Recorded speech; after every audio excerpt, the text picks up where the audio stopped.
scariest moments in sports. I mentioned this recently in a past video, how I am getting into sports. It's not everybody's thing, but I don't know what happened, but I just think it's so much fun, going to sports games and really getting into the spirit, you know, going to hockey games and rugby games, and I'm really into like football now.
you need to work harder or accept the loss. And that guy who attacked her, was there any criminal charge against him? I'm sure there was. I think there was. But what a sore loser.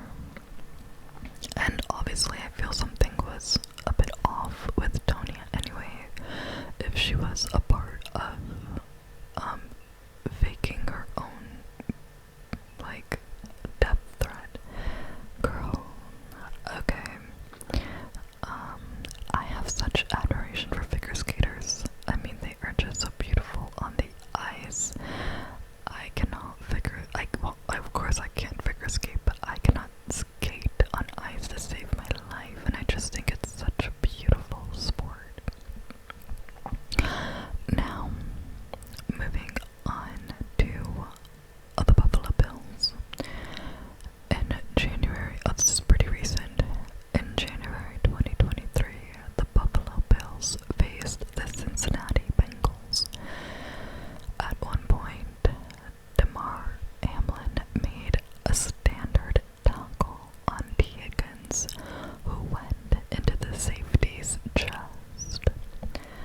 As DeMar stood up, he then suddenly collapsed, suffering a cardiac arrest. Immediately, medical personnel were brought on and administered treatment until they could get his heart going again. Oh my goodness. Then an ambulance arrived on the field 10 minutes later to take Hamlin to the hospital in critical condition. Thankfully, his status improved over the following days, and he regained consciousness, reportedly after communicating through writing due to a breathing tube. His first spoken words were, "Did we win?"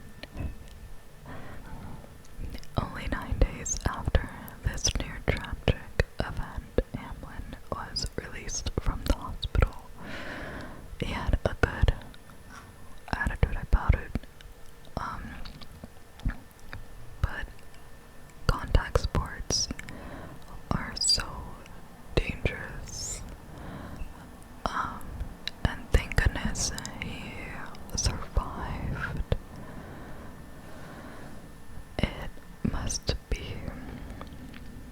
Obviously it must be so scary as a loved one, a friend, someone, a part of that person's life, to see them playing a game that they love, a sport that they're passionate about, and see them almost lose their life doing that.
so somewhat lighthearted in situations like this. But the game resumed when league personnel received word that he was in stable conditions, and he actually had to get a total of 300 stitches to close the 6-inch wound, and he was back on the ice in 10 days. I'm telling you, sometimes you really can't keep people away from doing what they love, even if they almost lose their life doing it. In 2008, Richard Zednick's throat was accidentally cut by a Florida Panthers teammate's skate during a game. Richard recovered, and Panthers player Adam Johnson suffered a fatal neck injury from a skate during a collision, and he died in 2023 at only 29 years old. Now, only 2 NHL players apparently started wearing neck coverings of any kind. One was Thomas, whose turtleneck earned him ridicule, and the other was Wayne Gretzky.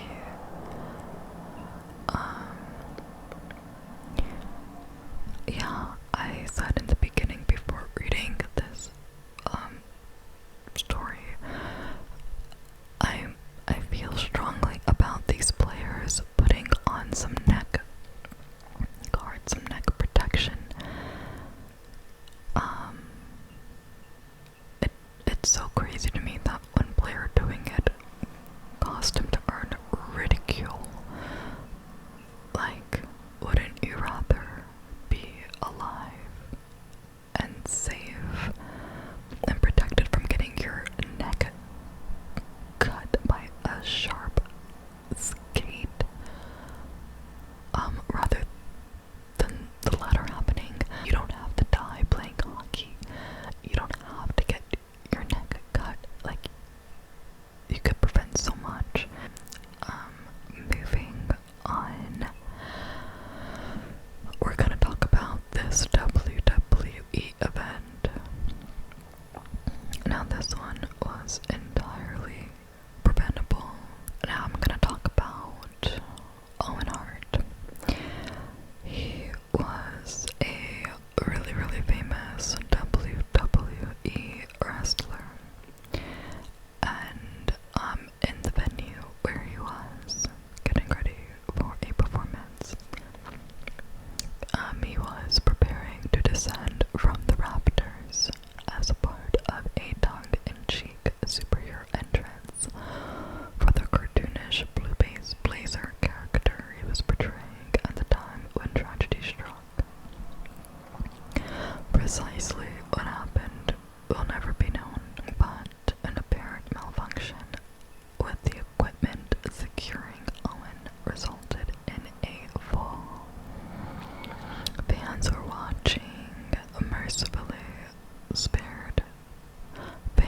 were mercifully spared watching Owen's fall directly as the live television broadcast was airing a pre-recorded interview at the time with Owen. And at that time, too, the arena lights were darkened, so nobody in the arena actually even saw what happened. Now, referee Jimmy Corderas was in the ring below at the time, and later chillingly recalled that he thought that he had heard some screaming, and he felt something brush against the side of his shoulder. At the same time, the top rope I was holding pulled out of my hand and came back and jammed my fingers. At the time, I was thinking, what was that? When I turned and looked, Owen lay in the ring face up, and I just started screaming for help. Owen sadly succumbed to his injuries and was pronounced dead at the Kansas hospital just over half an hour after the fall. And his death was later ruled as,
police. It's not like it was announced on the speakers that Owen just fell, and then having an update that he was no longer alive. Nobody knew, and Owen was married at the time. I think he was only 27, 28 years old when this took place, but he was married, and his wife never forgave the WWE for that. I mean, who would? That was someone on your team, in your league. How can you just, for money, just go on with the show? I mean, he died. Okay, oh my goodness, this one is, well, all of these are sad, but this one is heartbreaking, oh my goodness. Okay, South Korean boxer Kim Dooku entered the ring in Las Vegas for a world championship facing American Ray Boom Boom Mancini at the prestigious Caesar's Palace in Las Vegas under the gaze of stars like Frank Sinatra. For Kim Dooku, growing up in South Korea, barely emerging from poverty, nothing could be further from his daily life. He said, "I remember when we landed in Las Vegas for the fight." Well, his trainer said this actually. The city was all lit up. It was like arriving in a flower garden in the middle of a desert. We had never seen anything like it. Kim Dooku was far from the favorite to face the 21-year-old American who was defending his title. But Kim had confidence. Before leaving Sal, he had a carpenter literally make a mock coffin that said, he said it would be used to carry Mancini back after the match. The fight on the 13th of November 1982 was brutal. For 13 rounds, the two men traded blows, their faces increasingly swollen and their eyes struggling to open. At the end of the 13th round, trainer Kim Yoon-ju tried to encourage his protege, telling him that Mancini was exhausted and asking him to make a final effort to just win. Kim Dooku gritted his teeth and nodded and said, "Yes, I'll do it." And that was it. Those were the last words he ever said. At the start of the 14th round, with a right hook to the head, Mancini threw his opponent into the ropes. Kim Dooku managed to get up, but the referee Richard stopped the fight. Kim collapsed and was taken away on a stretcher. Doctors detected a blood clot in the brain, operated urgently, but the boxer fell into a coma and died 4 days later, on November 17th, 1982. On the plane home, his coach locked himself in the toilet and cried until landing from Las Vegas to Seoul, South Korea. And he said that, "I considered leaving the sport, and then I decided to stay. It was a very hard time." And he added that 30 years later, even till this day, there are photos, just the gym that he has is just decorated with photos of Kim Dooku. 4 months after Kim's death, this is gonna be a hard one. His mom took her own life by emptying a bottle of pesticide. A few months later, the referee also took his own life. However, it wasn't known if it was directly connected to what happened to Kim that night.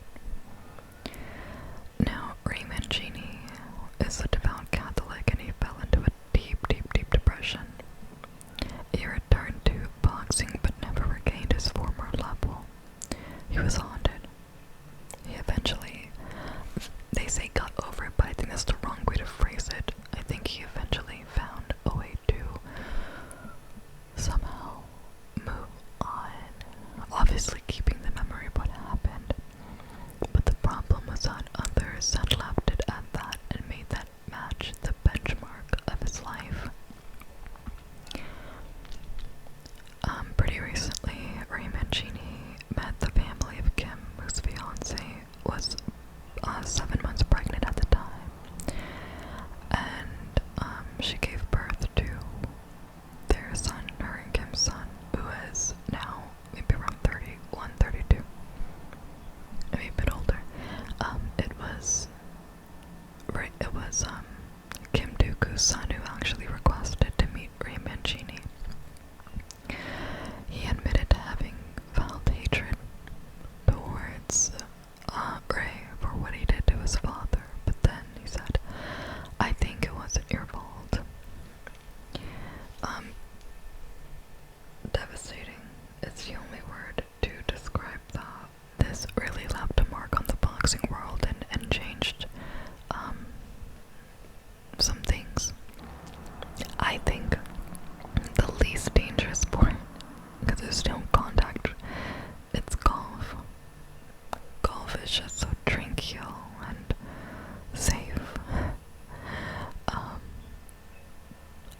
I can't really think of another one. Swimming, but yeah, this was intense.